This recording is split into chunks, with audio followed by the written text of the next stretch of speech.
Yox, Vəfa xanım, Vəfa xanım demədi ki, Afət xanım deyib qələt eləyirəm.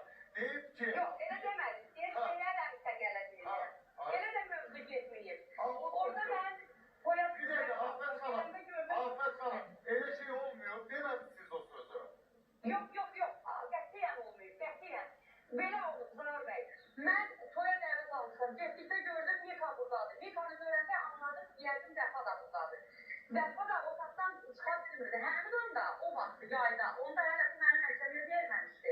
Bizim dağlar olmamızına görə, o mənim mahnıma icazəsiz müdaxilə elədiyi üçün və öz adına çıxdığı üçün belə Seyfani Nikanı yaratdı. Mən düşündüm ki, utandığımdan yəqin üzünə çıxa bilmir. İndi insandır da, amma bu bizim qonağımızı bir müğənninin prodüseri, onun tanışmadığı bir müğənni ilə gəlib bu cür isti görsəksə, onu Zeyla xanımın da digər qonaqlar da təsdiqləyər ki, insan fikirləşər yerdə siz də təsdiqləyirsiniz ki, bu müğənni ilə işləyirsə, mənimlə necə bu cür könüllər görüşür. Deməli, bu müğənni ortamı yumuşaltmaq bir barışıq bənzər.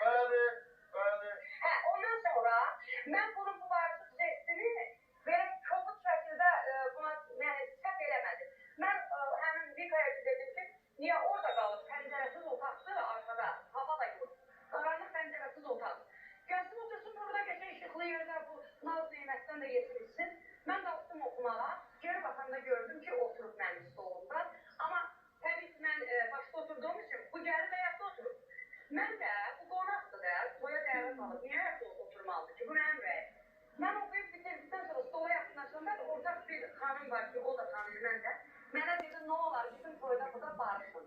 Mən bu xanımın ürəyini sakit eləmək üçün, hətta ki, az öncə də bir xanım mənimlə belə gözəl, necə deyim, görüşməyi, isti görüşməyini belə algıladım ki, necə, bu qonaqdır da. Gəldim, dedim ki, stolda əyləşəndə öz yerində.